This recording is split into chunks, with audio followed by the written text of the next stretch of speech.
Bago nga pala tayo magsimula sa content natin, para sa ngayong araw na to, nakikita nyo dito sa screen, etong print, Xerox, scan, laminate, rush ID, eto yung pinakamahalaga na bibilihin ninyo or eto yung gagawin ninyo kapag nagsimula kayo ng printing business. Eto yung tinatawag na tarpaulin. Kung gusto nyong mag-avail ng mga ganitong signage, napakaliit lang naman neto na kailangan ninyo. Kahit 2x3 lang, okay na yun. Napakamura lang yan mga tropa. Nasa description ng video yung link para makabili kayo neto mga tropa ko, at ilalagay ko din dito sa aking Facebook page kung saan kayo makakabili. Kailangan nyo talaga neto dahil unang-una para malaman ng tao na meron kayong printing business dyan, at ang pinaka-importante yung print at Xerox at scan, laminate. Yan yung mga una-una ninyong i-cater sa printing business natin bago kayo magpapapasok ng mga stickers and mugs printing, di ba? At eto na nga, simulan na natin ang ating content para sa ngayong araw na to. Previously nga may nag-comment sa atin, shoutout sa'yo Precious Buena Payumo. Sabi niya dito, ilang beses po ba need mag-print sa Canon G1010? May template po ba kayo if ever di po nag-print minsan? Eto mga tropa ko, eto yung sinasabi ko sa inyo sa paggamit ng mga printer, mapa Epson, mapa Canon, dapat ay pinaggagamit nyo yan. Huwag nyong i-stack yan. Kasi mga tropa, yung mga ink na nandyan sa mga printer head ng mga printer nyo, kahit anong brand yan, once na hindi nagpa-function or walang kuryente na gumagalaw dyan, ay matutuyo at matutuyo yung mga ink nyan, mapa Epson or Canon. At dito nga sa Canon printer, meron silang tinatawag dito na recommended monthly print volume. Nakalagay dito 150 up to 1,500 page. So, dapat kahit papano makapag-abot ka ng kahit siguro mga 50 or mga 70 page dyan, dapat magagamit mo yung printer mo na yan. Hindi ko na makita kasi yung isang nag-comment mga tropa dun sa isang group, sabi niya paano daw i-repair or ayusin yung kanyang Canon G1010 kasi nga daw hindi niya madalas nagagamit at ayaw na daw mag-print. So, ayun talaga, kailangan gamitin nyo talaga yung mga printer ninyo. Pero, eto sa Canon, meron silang naka-specific talaga na monthly recommended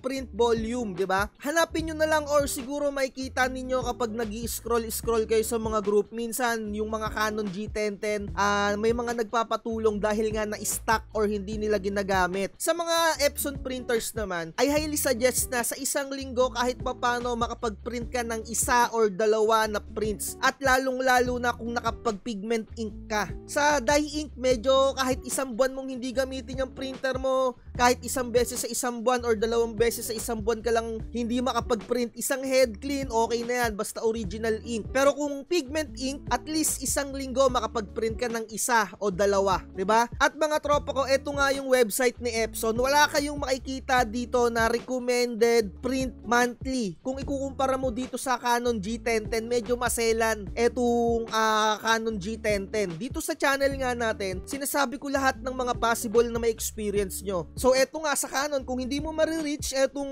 monthly recommended print volume, matutuyuan at magpapalit ka antimano ng printer head niyan. So napakadali lang naman palitan ng printer head neto, although gagastos ka nga lang siguro mga around 1,500. Nakikita ninyo dito sa video natin, ayan, nag-unbox ako ng Canon G1010. Binenta ko din yung Canon G1010 natin dahil mas gusto nung tropa natin yung Canon G1010, kaya binenta din natin yan. So sa ngayon, ang printer na lang natin dito ay Epson brands na lang, 'di ba? So tignan nyo rin to, baka may mga makita din kayong mga details dito. Eto nga yung sinasabi ko, wala kayong makikita dito na monthly recommended na prints dito kay Epson printer. Kasi kung dye ink ka lang or original ink lang yung ginagamit mo, hindi yan masyado maselan. Kumbaga ma-stack mo lang isang buwan yan, isang head clean mo lang, okay na ulit. Pero kung pigment, inuulit-ulit ko para lagi nyong matatandaan, kailangan gamitin nyo ng gamitin. Kung pang-personal printer lang, ay highly suggest na mag-dye ink ka na lang. Pero kung bi-business ka, doon ka talaga susugal ng pigment ink. At unang-una din sa Canon G1010, hindi ka pwedeng mag-pigment ink dyan. Napakaselan din neto. Kung mag-alternative ink ka dito, siguraduhin mo na compatible talaga yung bibilihin mo sa kanya na ink, 'di ba? Inuulit ko, meron siyang recommended monthly print volume. So eto mga tropa yung ginagamit ko kung hindi ako madalas nagpiprint kasi sa totoo lang nakakapagod din gumawa ng stickers. And minsan nag-out of town din ako, gumagala-gala din ako minsan 2 days, 3 days akong wala dito sa isang linggo, no mga tropa. Eto pagka-uwi ko, nagka-calibrate ulit ako. So halimbawa nga na-stack ko yung printer ko ng isang linggo, 2 head clean, tapos print ako na itong mark calibration na to, and makikita ko napakaganda naman nung pagbabago. Meron akong customer mga tropa or subscribers, nagpatulong siya sa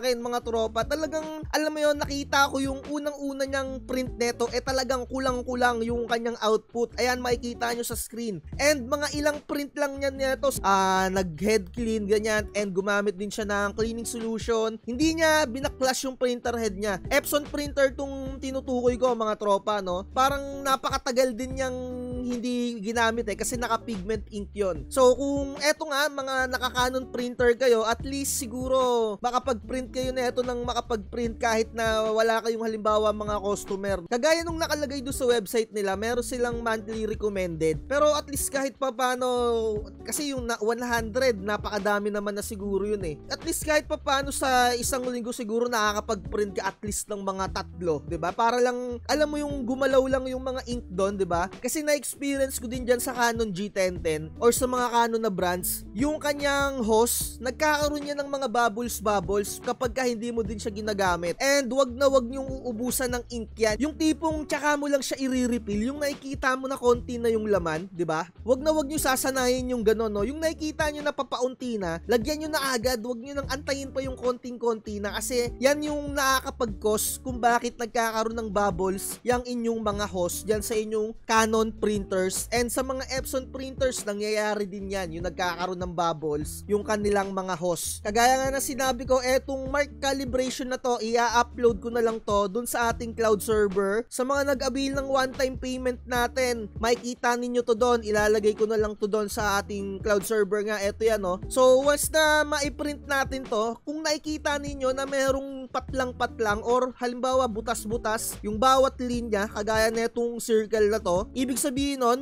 may bara yung inyong mga printer head, 'di ba? So ayun lang, ganun lang yung ginagawa ko. Sa totoo lang naman talaga, hindi naman madalas laging may customer dito sa sticker printing. Pero halimbawa, kapag may customer ka na ngayon, kapag ka nakita mo patlang-patlang, nagpiprint lang ako nito, siguro mga 3 or 5, tapos head clean, okay na. Ganun lang talaga ginagawa ko. Sana nakatulong tong mga pinagko-comment natin dito, no? Ayun, no, kagaya nga ng sinabi ko, eto yung template natin, eto. And kahit ano namang i-print mo kahit mag-print ka ng mga colored or mga photo, halimbawa, yung kung sino yung idol ninyong mga artists, no, 'di ba? Halimbawa, print niyo lang 'yan. Kuha lang kayo nito, i-copy paste lang ninyo sa inyong mga document, tapos i-print niyo lang, no? Makikita niyo naman din doon. Kasi ang importante sa mga printer head natin, lahat ng mga kulay ay maibubuga niya. Kaya I highly suggest na mas maganda talaga yung mga ganito yung piniprint nyo, kasi kulay by kulay na ibubuga niya. Black, yellow, magenta, and cyan, 'di ba? And kagaya nga netong mga nakaraan, yung yellow ko dito sa Epson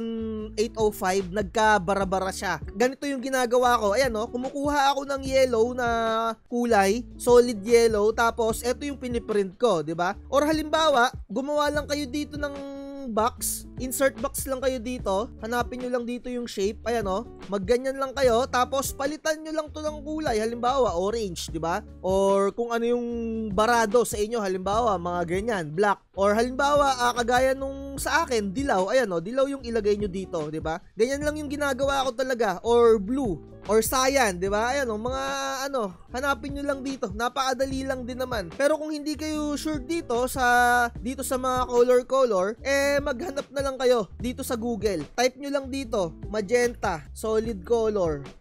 Ganito lang talaga usually yung ginagawa ko kung nagbabara yung mga printer head ko. Pero sa Canon printer and mga HP, mga ganyan, ang ginagawa kong technique dyan, kung meron ako mga customer, nagpapainit ako ng tubig. Yung saktuhang init lang ng tubig, tapos binababad ko doon yung printer head. Yung pinaka dulo lang. As in sa HP, ginawa ko na to nung dati-dati ko pang printer and nakikita ko sa ngayon, ginagawa pa rin nila to. Effective talaga yon once na nagbara yung inyong mga printer head. HP, Canon, hindi ko sure masyado sa Canon hindi ko talaga sure. Hindi ko kasi pa nagawa. Sa HP nagawa ko na, binabad ko yung printer head ko. Yung pinakalabasan lang ng ink, yun lang yung ibababad nyo. Yung parang, eto yung mainit na tubig, nakapatong lang siya doon. And mamaya-maya konti, okay na ulit yung inyong mga printer head. Yung mga cartridge type, 'di ba? Pero make sure punasan nyo ng tissue na tuyo. Huwag yung naghihimulmol na tissue. May mga tissue ako na ginagamit, ilalagay ko na lang din sa description. Huwag kayong bibili ng mga tissue na naghihimulmol. Delikado yun sa inyong mga printer. So, siguro dito na natin tapusin yung vlogs natin tungkol dito sa Canon G1010 kung ilang beses magpiprint kasi nakalagay dito